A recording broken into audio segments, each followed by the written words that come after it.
Get out because I'm moving in with my family. Jeff pointed at us, loudly declaring while my in-laws were giving instructions to the movers.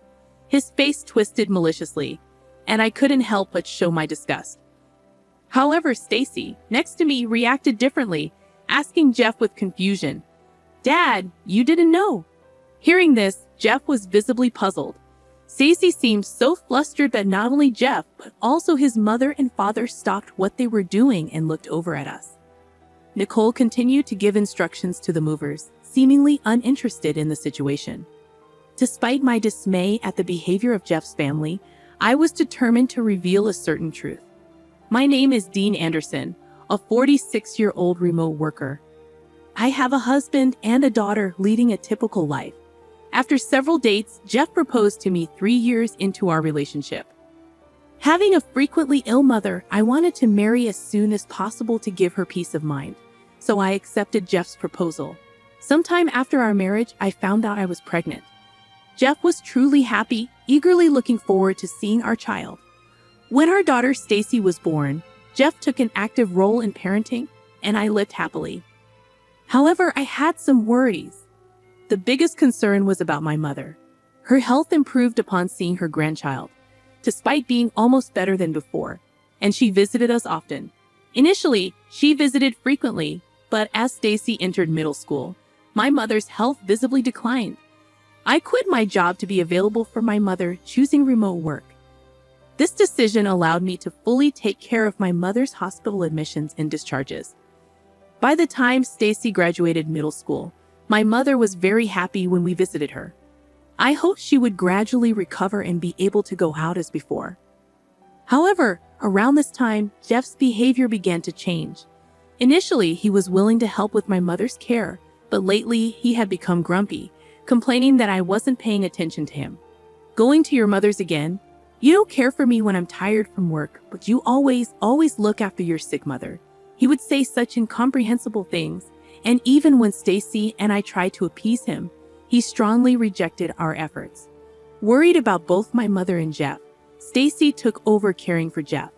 "Mom, leave Dad to me. You should go to Grandma sooner," Stacy said with a smile, and I always relied on her. One day, while living this way, I received a call from my sister-in-law, Nicole. "You've been neglecting my brother lately," she accused out of the blue, making me stare at my phone screen in surprise. I pondered if there was a mix-up, but Nicole's name was clearly displayed on my phone screen. Confused by the baseless accusation, I could only deny it. "It's been a while, Nicole. What's going on all of a sudden?" "I haven't been neglecting Jeff," I said, clueless as to why Nicole would say such a thing. "Don't play dumb. I've heard it from my brother lately. You've been neglecting the house to care only for your own mother. Can you still proudly call yourself a wife?" Nicole accused, and I was baffled. I had been focusing more on my ill mother lately, but I never thought Jeff would tell Nicole about it. However, I wasn't neglecting our home. Stacy helps with the household chores when she gets back from school, and I manage both my work and my mother's care along with the housework. Lately, I did feel like Jeff's complaints had increased, but they were about trivial things like wanting to eat at expensive restaurants or not liking the smell of the laundry detergent, things we couldn't do much about. I was not neglecting the household chores. Just as I was about to explain in detail, Nicole said something shocking. "Unfortunately, this has reached our parents too. Someday, our angry mother might come to scold you." Leaving me with those irrational words, Nicole hung up. Immediately surprised by the unexpected turn of events, I was speechless until Stacy spoke to me. "Mom, I'm home. What happened? You look stunned." Regaining my composure, I told Stacy, who had just returned from school, about the conversation. Stacy too was shocked and incredulous. Sighing in disbelief, she said, "Hey Mom, there's something I've been thinking about for a while. Can I talk to you about it?" Nervously, I nodded to Stacy's serious request. Listening to Stacy's concerns made me feel truly disheartened. During a period filled with Jeff's nonsensical complaints and Nicole's harassing calls, my in-laws finally took action. One day after visiting my mother, I came home to find my mother-in-law cooking in the kitchen. Entering the living room, I was so surprised that I dropped my things and just stood there staring at her. Noticing me, my mother-in-law frowned and approached. "Oh, you're back. How's your mother? Well, have a seat. Feeling her irritation, I had no choice but to follow her past me to our living room sofa, where I received a lengthy lecture. Initially, she scolded me for my attitude towards Jeff and berated me for neglecting my household duties and making my husband do chores. However, I noticed some inconsistencies in her lecture and corrected her. Mother, there are some misunderstandings. I have never made Jeff do the household chores. In fact, Jeff hardly helps at all. Embarrassingly, it's Stacy who helps me out. Hearing this, my mother-in-law suddenly stood up, pointed at me, and started shouting. Do you think that lie will work on me? Are you saying that child is lying to me? What a terrible daughter-in-law. That's enough. With her face red with anger, she stormed out, leaving the stove on and everything behind like a tempest. I hurried to turn off the stove, so I couldn't chase after my mother-in-law. That day, Jeff was in a strangely good mood, almost unnervingly generous. He kept cutting me off every time I tried to explain. I attempted to initiate a conversation, and Stacy also appeared perplexed by the situation. We decided to remain silent and observe, not wanting to upset Jeff. For a few days, Jeff continued to be in a good mood without any issues. Thanks to that, I could take care of my mother without feeling uneasy. However, a few days later, my mother quietly passed away. Despite being engulfed in sadness, Stacy and I managed to get through the funeral and then spent some time sorting through my mother's belongings at her house. I had hoped for Jeff's assistance, but bringing it up made him sullen for the first time in a while. So Stacy and I proceeded with the task, and naturally, the house was filled with memories of my mother, making it difficult to make much progress, as each item reminded us of her. I reluctantly contacted Jeff, and despite his initial good mood, he suggested we stay the night at my mother's house. However, with Stacy's school and my work, it wasn't that simple. For the time being, I told him we would return home the next day and decided to rest for the night. The following day, after making some progress with the sorting, we decided to go back to our house. As we approached our home, I noticed a large truck parked in front of it. Wondering what it was, I realized it was a moving truck with Jeff and my mother-in-law directing the unloading. Confused, I ran up with Stacy to stop them. Jeff stepped forward, puffing out his chest as he noticed us. You're back already. It's too late for you to return now. I'm moving in with my family, so you two need to leave, he declared loudly with a malicious twist to his face. I couldn't help but show my disgust, but Stacy, standing next to me, asked Jeff with confusion, Dad, you didn't know? Jeff was visibly puzzled, and Stacy's words caught the attention of not only Jeff, but also his mother and father. Despite my dismay at the behavior of Jeff's family, I was determined to reveal a certain truth. Forgotten, this house is mine, I asserted confidently. The in-laws were shocked, and Jeff began to panic, turning pale. Even Nicole, who had been giving instructions to the movers, stopped and confronted me. What are you talking about? There's no way you could afford to build such a fine house. Now it was my turn to respond with confidence. Thank you for the compliment. This house was built by my father, and originally it's my family home. That can't be true. This house is so beautiful. It looks almost brand new, Nicole exclaimed. Does it look that way? Thank you, Mother. My mom renovated it for us as a wedding gift. Jeff should know about this, I said, attempting to clear up the confusion.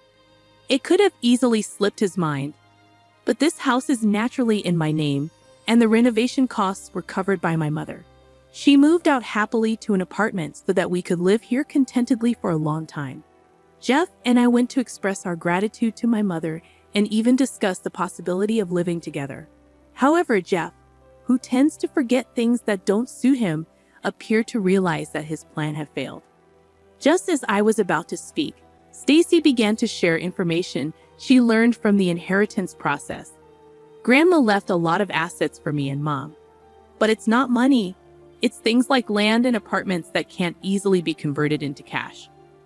Upon hearing this, Jeff turned to his parents with shining eyes, and Nicole raised her hand in joy. Wait a minute. I had no idea your mother had so much wealth. You never said anything about this when we got married. Jeff's outburst led his family to start complaining selfishly. What's that? Isn't that like marriage fraud? That's terrible. You intentionally kept quiet because you didn't intend to give Jeff any of the property. What a greedy woman. From the conversation earlier, it sounded like only you two would inherit everything. My father-in-law, who noticed the most crucial part, looked at us, and I nodded clearly while explaining the situation. Yes, the inheritance is divided between Stacy and me only. Jeff gets nothing. We found the will while sorting through the belongings yesterday. Hearing this, Jeff's family turned red with anger, especially his mother, who was the most furious. This can't be allowed. We'll get a divorce, and then I'll make sure to get compensation from you. As his mother screamed in anger and frustration, I accepted her reaction without hesitation. Yes, I agreed to the divorce. The moment I agreed, his mother turned around and ran off, presumably to the city office, which is probably close by, to get a divorce form. Deliberately not stopping her angry departure, I watched her leave. As I watched his mother head to the office, Jeff grumpily asked me, "Hey, what are you planning to do now? Are you talking about the divorce or where you will live?" Jeff almost snapped at me, but I looked up at the house indifferently. "This house is actually already on the market," I said, surprising Jeff. Confused by my words, Jeff looked puzzled, exchanged looks with his father, and then looked back at me. He didn't seem to understand what I meant, which was to be expected. While spending another night at my mother's house, there was no way Jeff and his family could have imagined that I was selling this house. Facing the puzzled expressions of Jeff and his family, I once again spoke up with confidence. "I've always felt it every time you treated me terribly." I found myself questioning why I had chosen to marry Jeff. I had endured it for Stacy's sake, but even Stacy reached a breaking point, expressing that she couldn't tolerate it anymore. Confronted with this shocking truth, Jeff's face turned pale, and he looked at Stacy. In response, Stacy met Jeff's gaze firmly and voiced her thoughts. "Dad, you always said it was sad to be ignored as the head of the house or to be belittled after coming home tired from work. But don't you think there's a reason you're treated that way? Why don't you realize that you're neglecting and belittling us?" Stacy's pointed words left Jeff speechless. As I thought that he might just silently sign the divorce papers and sulk away, Nicole blurted out something shocking. "If I knew it would come to this, I wouldn't have bothered with the renovation." Everyone present was taken aback by this sudden confession. Looking at Nicole all at once, I was surprised. Not only were Jeff and my father-in-law unaware of Nicole's actions, but her statement itself was unexpected. "Why would you do something like that without permission?" yelled my father-in-law, to which Nicole started making excuses without much concern. "I wanted to live in my ideal room, okay, so I thought, why not take over this house and renovate it while we're at it? But you're selling the house, right?" "Oh, but if you're selling it, why not renovate it and sell it for more?" Nicole's nonchalant and cheery demeanor as she said this made Stacy and me sigh. Not only were we dismayed, but Jeff and my father-in-law felt the same, with Jeff clenching his fists in suppressed anger. Finally, unable to tolerate Nicole's recklessness, Jeff began to yell, "Excess! Even if it's going to be sold or become ours, you should have told us first. We were preparing to move. Where were we supposed to live during the renovation?" Though his preamble was a bit off, his point was valid, leaving Nicole surprised. "Oh, really?" As Nicole responded, Jeff was about to yell again when we saw my mother-in-law running towards us from a distance. It seemed she had brought the divorce papers. "I got it. The divorce papers. Now sign it right here." Despite being out of breath and excited, my mother-in-law, who was handing me the divorce papers, was unaware of the commotion that had just occurred. But that didn't matter to me. I took the divorce papers from her and handed them to Jeff. "You write it. After all the times you've belittled me, you agreed to our divorce, right?" "No way." Jeff immediately refused, possibly because he knew about my mother's inheritance. However, I couldn't tolerate Jeff's behavior and his family's strange antics any longer. So I provoked him, aiming to get him to write the divorce papers. "Changing your tune so suddenly? Seems like you've been in a good mood lately, probably thinking about taking over my house, right? Too bad. Even without my mother's inheritance, I had no intention of handing over this house. It's already planned to be sold. Either way, you'll end up homeless." At my words, Jeff looked bitterly at the divorce papers, trying to control his anger and calm himself. I knew too well the points that would set Jeff off. "It might be a disgrace to you, but if you sign this divorce paper, I might feel a bit relieved." I figured that by demanding from a position of superiority, Jeff would easily be swayed to do as I wished. Given his condescending view of me, this statement was born from such thoughts, but indeed, it contained many of my true feelings. As expected, Jeff's face turned red with anger, and he snatched the divorce papers from my hand, starting to write immediately. "If you insist so much, I'll give you your divorce." I felt a sense of relief at Jeff's hasty action. I had worried that he might reconsider and calm down, but Jeff was simple after all. After receiving the half-completed divorce papers, I filled in my part to prevent any further unexpected events and completed it. I then entrusted the finished divorce papers to Stacy and turned back to Jeff's family. "All that's left is to submit this to the city office, so take all the stuff you brought in with you." Wait a minute. Are you serious? You said you'd feel relieved if Jeff signed the divorce papers. That's correct, but I never said I'd agree to the move. What about the renovation? Renovation? Unaware of the renovation discussed in her absence, my mother-in-law standing next to my father-in-law grabbed Nicole. After receiving an explanation, a big argument started, and while my father-in-law and Jeff tried to intervene, I attempted to leave with Stacy.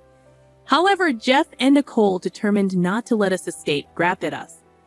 But the movers, who had been watching the situation with dismay, stepped in to mediate. Amid the chaos, we heard the sound of police sirens. Protected by the movers, I looked around and noticed neighbors gathered, drawn by the noise. Seeing a police car approaching with its red lights flashing, someone from the neighborhood must have called them, and we felt relieved. But that relief was short-lived, as Jeff's entire family seemed about to attack us. Just in time, the police intervened, and we were safe.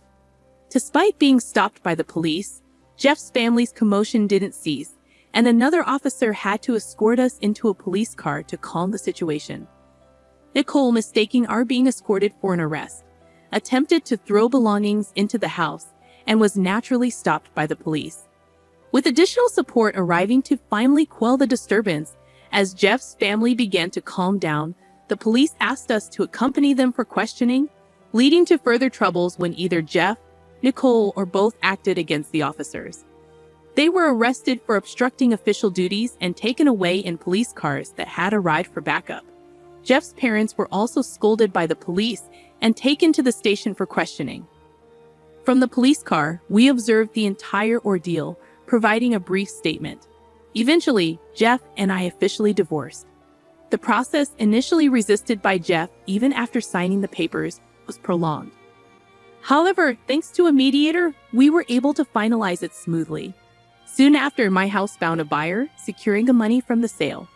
Despite Nicole's push for a renovation, the house had already been renovated when my mother passed it down to me, and a buyer quickly appeared. Afterward, my in-laws were not prosecuted, but they couldn't return to the house I inherited, having sold their own house in anticipation of moving into mine. This left them without a place to live, and due to the commotion, they became outcasts in the community, struggling to find a place to belong. My claim for compensation further cornered Jeff's family. The incident became well known at Jeff's workplace, leading to a pay cut followed by his voluntary resignation. Now, he is working day jobs to make compensation payments to me and, for a short while, child support for Stacy. Balancing income and expenses is difficult, and he seems to be juggling multiple jobs to keep up with the payments. As for Nicole, after the dust settled from the incident, she continued working as a beauty consultant as if nothing had happened. However, rumors reached her customers, and eventually, upper management learned of the incident, leading to her dismissal. Despite once living a flashy lifestyle, her savings quickly dwindled. Like Jeff, she is now working multiple jobs to make ends meet, including compensation payments to me. Regarding my in-laws, there was some trouble after the incident, leading to their divorce.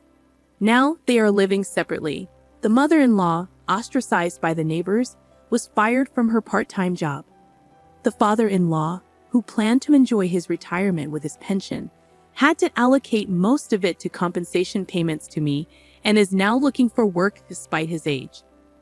They are each in a difficult situation, but this is their reparation to us, and I hope they take this time to reflect.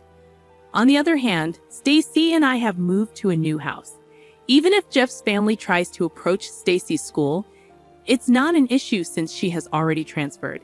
Continuing my work from home and thinking about spending peaceful days ahead with Stacy naturally brings a smile to my face.